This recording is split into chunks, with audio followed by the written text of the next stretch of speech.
Hi everyone, welcome to my channel Bibbity Bobbity Books. My name is Ellie and this is going to be my Christmas book haul.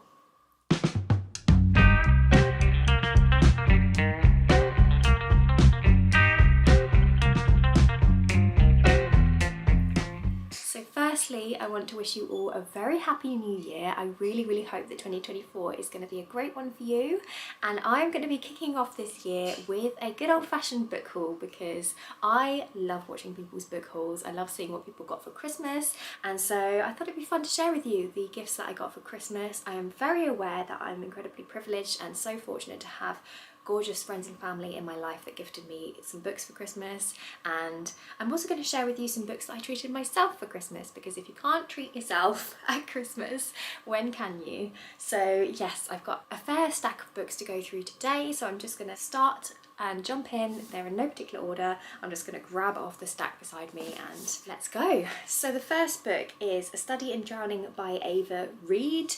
This is a gorgeous hardcover that I got for Christmas, and all I know about this story is that it's a dark academia story that has a mystery at the heart, and I understand it's got academic rivals in it, and what really intrigues me is the fact that it has a kind of dark, decrepit manor setting, and that is exactly the kind of setting that I really enjoy. And just having a little glance through the blurb here, it seems like the main character is a girl called Effie, who is an architecture student, and she basically gets the opportunity to go to this author's house because the author's family are announcing a contest to redesign the house, and she feels that's her destiny. When she arrives at the manor, it's incredibly musty and decrepit, and it's on the brink of crumbling into the sea, and she also finds that she isn't the only person who's taken up residence there. There's also another student who is a literature scholar who is studying the author's papers and is determined to prove that the author is a fraud, and so the two rival students investigate the author's legacy, and they start to uncover clues and things from the author's letters and books and diaries, and find that there are some dark forces, both moral and magical, conspiring against them, and the truth may bring them both to ruin. So that sounds absolutely fantastic. Again, I just really enjoyed the setting of this one. I think I'm going to love curling up and reading this one, and I'm very excited.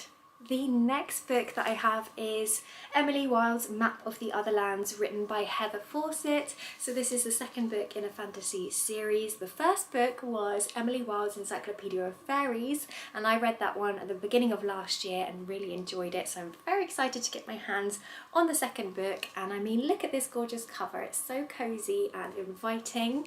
And yeah, the first book follows our main character Emily Wilde, who is a scholar, and she travels to this northern town to study their mythology and folklore around fairies. And when she's there, she is joined by her colleague, and the two of them have a really fun and interesting dynamic. There's a lot of banter between the two characters because they're both so different. Emily Wilde is slightly socially awkward. She finds it a bit difficult talking to people and getting to know the people that live in this village, whereas her colleague Bumblebee is incredibly outgoing. He's very much an extrovert, and it's so fun watching the two of them interact with each other and seeing that they both kind of need each other really, and it's just such a fun dynamic between the two of them. The first book was quite slow going in the beginning, but I definitely just fell in love with it by the end. It's so whimsical, it's very cozy, and just such a fun time. So I'm very excited to see what adventures Emily gets up to in this second book. The next book that I have to share with you is The Fairman, written by Justin Cronin. So firstly, let's take a moment to appreciate this cover because it is so striking, and this sounds so fun. This is a sci-fi novel, and I believe it's speculative, and it has such an interesting blurb. I'm just going to read you from the blurb of this one actually. So it says, "The islands of Prospera lie in a vast ocean in a splendid isolation from the rest of humanity or whatever remains of it. Citizens of the main island enjoy privileged lives, attended to by the support staff who live on a cramped neighbouring island where whispers begin to grow into cries for revolution. Meanwhile, life for Prosperans is perfection, and when it's not, their bodies are sent to the mysterious third island, a faculty named the Nursery, to be rebooted and restart life afresh. Protector Bennett is a ferryman who shepherds the soon-to-be retired into the unknown. He never questioned his work until the day he is delivered a cryptic message: the world is not the world. These simple words unravel something that he has secretly suspected. They seep into strange dreams of the stars and the sea, and the unspeakable feeling that someone is trying to tell him something important, something greater than anyone could possibly imagine, which could change the fate of humanity itself.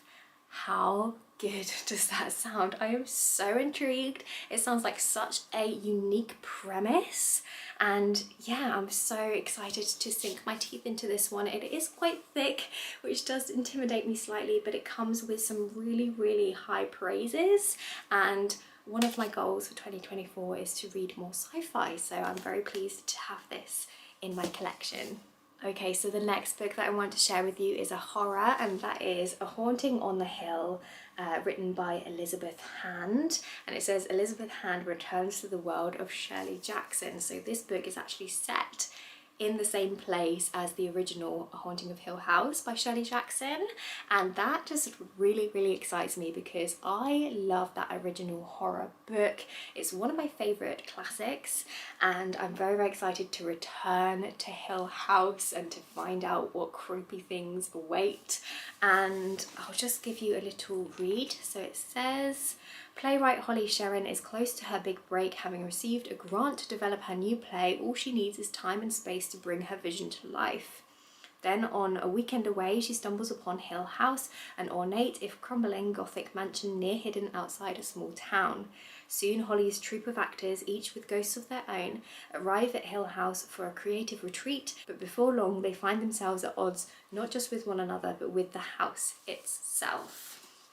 So yeah, again, we're following a group of people that are having a retreat in this house, and I'm excited to see what strange things they experience. Next up, we have another horror called Ghost Eaters by Clay McLeod Chapman. I'm sorry if I'm pronouncing that name wrong. This one has a very terrifying cover, which excites me because I like spooky stuff. And I don't really know much about this one. It just says on the front that it's a gothic punk graveyard tale about what haunts history and what haunts the human soul. It's an addicting read that draws you into its descent from the first page. I'm not sure if I want to know too much more about this one because I think it might be fun just to go into it blind and just experience the horror for myself without any expectations. So I'm not going to read you the blurb, but I'm very excited to have another horror book in my collection because horror is definitely one of my favourite genres. Next up, we have another literary sci-fi, and this one is called In Ascension by Martin McKinns. Again, this one has a gorgeous cover. I love the fact that we've got the ocean, but then underneath it kind of looks like the starry sky, which is so fitting for this book because it's a sci-fi, but it's a sci-fi that takes place underwater, so it's very much about underwater exploration, and I just love the idea that the deep sea is so unknown to us that it is just as alien as space, is just as unknown, just as terrifying to me.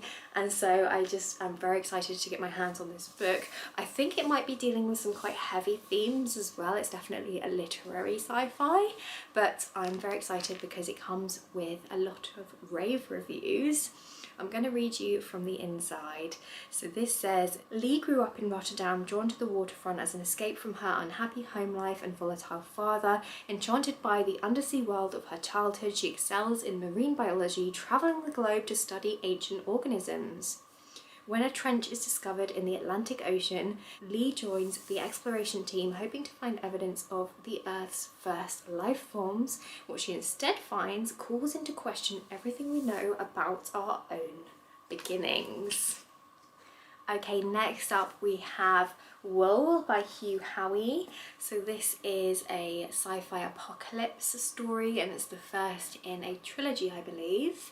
And it says on the back that in a ruined and hostile landscape and a future where few have been lucky enough to survive, a community exists in a giant underground silo. Inside, men and women live an enclosed life full of rules and regulations, but some people choose not to conform. These are the people who dare to hope and dream. These are the dangerous ones. Jules is one of these people. She may well be the last. So yeah, it doesn't give a huge amount away on the back there. I'm not gonna lie, apocalypse type stories aren't normally my favourite, but I am aware that this has had very, very high praises, and so I'm intrigued to give it a go, and I really, really hope that I enjoy it. The next book is When Ghosts Call Home by Katja de Becerra. This one, I believe, is a young adult horror novel, and it sounds like it's going to be a really, really fun time. It says on the back, the house was her prison. When Sophia was 12, she starred in her sister Leia's amateur horror movie, Vermilion, set in their old Californian house on the coast. The movie inspired a cult. 5 years later, Layla has disappeared and Sophia is plagued by nightmares of that now infamous house. The truth is better left buried. Determined to find her sister, Sophia must return to the very place where it all began, but the house won't reveal its secrets without a fight. That sounds so fun. And it's nice and short as well, it's not too long, so I feel like this is going to be one that I can eat up really quickly, and I'm very much looking forward to sinking my teeth into this one when I'm craving something a bit creepy. Next up we have Red Seas Under Red Skies by Scott Lynch. So this is the second book in the Gentleman Bastard series. I'm actually currently reading the first book in this series and I am really enjoying it.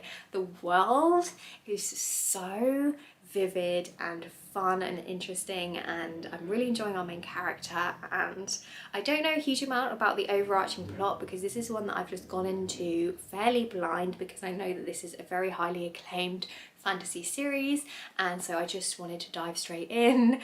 And yeah, all I know so far is that our main character in the first book is a thief type character. He was an orphan on the streets. He was kind of rescued by this man who took him to the graveyard, which is where he has this kind of like base for all of these children that he trains up to be thieves. So it reminds me a little bit of like Oliver Twist.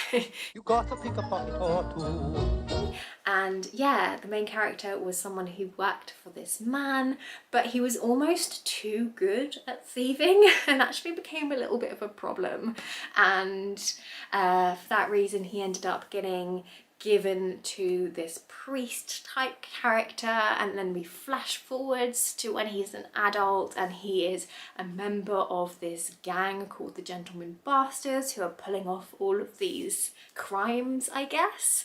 It's just a really fun time. It's set in a world that reminds me a little bit of Venice because it is a place where there's all of these rivers, so it's kind of like this city that is intersected with all of these rivers and water, and so you kind of travel on barges to get through the city.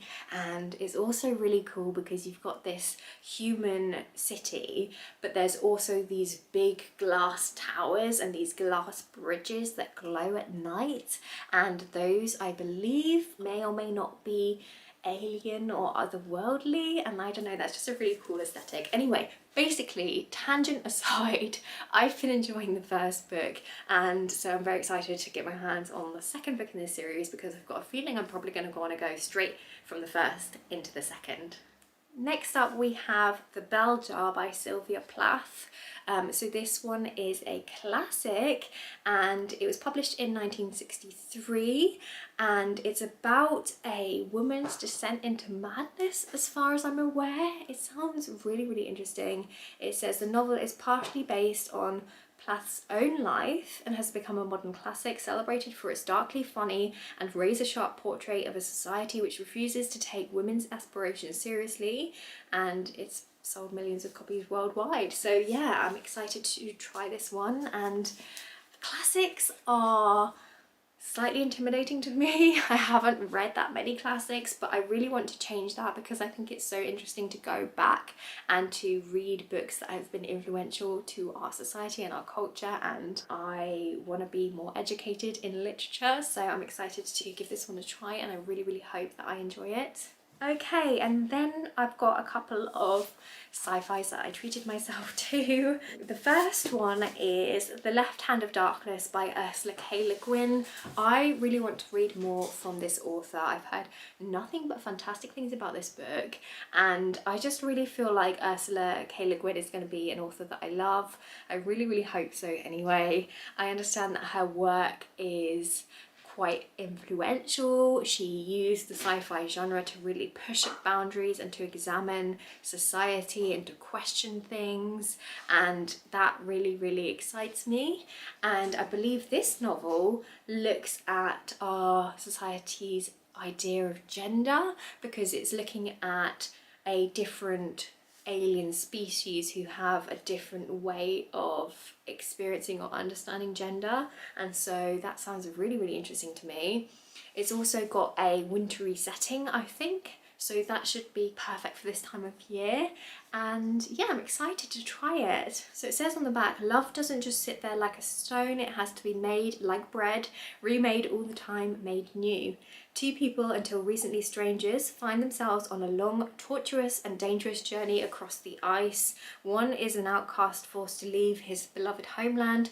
The other is fleeing from a different kind of persecution. What they have in common is curiosity about the others and themselves, and an almost unshakable belief that the world can be made a better place. As they journey over 800 miles across the harshest, most inhospitable landscape, they discover the true meaning of friendship and of love. That sounds fantastic. The next book is another Ursula K. Le Guin, and this one is called The Word for World is Forest. This one says on the front that it was the winner of the Hugo Award, so that gives me a lot of excitement. I'm sure it's going to be really, really fantastic. Nice and short, this one, so I'm hoping this will be a lovely one that I can just pick up and smash through quite quickly. So this one says, when the inhabitants of a peaceful world are conquered by the bloodthirsty Yemens, they find themselves forced into servitude at the mercy of their brutal masters. Eventually, desperation causes them to abandon their strictures against violence and rebel against their captors. But in doing so, they have endangered the very foundations of their society. For every blow against the invaders is a blow to the humanity of the Ascensions. And once the killing starts, there is no turning back. So this one sounds like it is going to be a page turner, and I'm very, very excited. The next book that I have is Hyperion by Dan Simmons. This is a sci-fi series that I've been wanting to read for so long, and for some reason have been feeling very intimidated by it. I don't know why. I think maybe because it is an epic, hard sci-fi. But I've heard such fantastic things about this series, and I'm very excited to finally have my hands on the first book and to hopefully give it a go this year. So on the back, this one says, the universe of the human hegemony is under threat, invasion by the warlike Oosters looms, and the mysterious schemes of the secessionist AI technocore bring chaos ever closer. On the eve of disaster, 7 pilgrims set out on a quest for the legendary time tombs on Hyperion, home to the Shrike, part god and part killing machine, with powers that transcend the limits of time and space. The pilgrims have resolved to discover nothing less than the secrets of the universe itself. I mean, that sounds pretty epic. Okay, and the final book that I have to share with you is one that's a little bit niche, so this probably isn't really going to be for everybody, but I wanted to share it with you all the same. So this is The World of Critical Role, A History Behind the Epic Fantasy. This is a gorgeous, I would describe it as a coffee table book, something that you can just have out and you can just flip through and read little bits here and there. This is essentially about a group of voice actors who play Dungeons and Dragons. If you don't know what Dungeons and Dragons is, it's a desktop role-playing game, and it's so much fun, and me and my husband play it with our friends, and I just love watching these voice actors also play D&D because they stream their games so that you can watch them, and because they are all so talented as actors, they really bring their characters to life, and it is so fun watching them play these characters and, you know, get immersed in the story. Their dungeon master is a man called Matt Mercer, and he is so talented at creating an atmosphere and at creating a story, and I just love them all dearly. And so I'm very excited to have my hands on this book. You can see all of the voice actors at the front here, and you can also see the characters that they play behind, which is so fun. So yeah, this is going to be just a really fun book to flick through. It's got some really great pictures of the voice actors and the characters and of the minis that they use to play the games, and I don't know, it's just going to be really fun hearing about them and their campaign and talking about how it all started, and yes, I'm very excited. So that is the final book that I received for Christmas. So that brings me to the end of this haul video. I really hope that you enjoyed it. Let me know if you've got any of these books on your TBR as well, or if there's any that you've added to your list, because I know when I watch other people's hauls, I end up coming away with a massive list of books that I really want to read. So yeah, anyway, I hope that you're having a fantastic day, whatever it is you are doing, and I guess I'll see you next time with another video. Bye!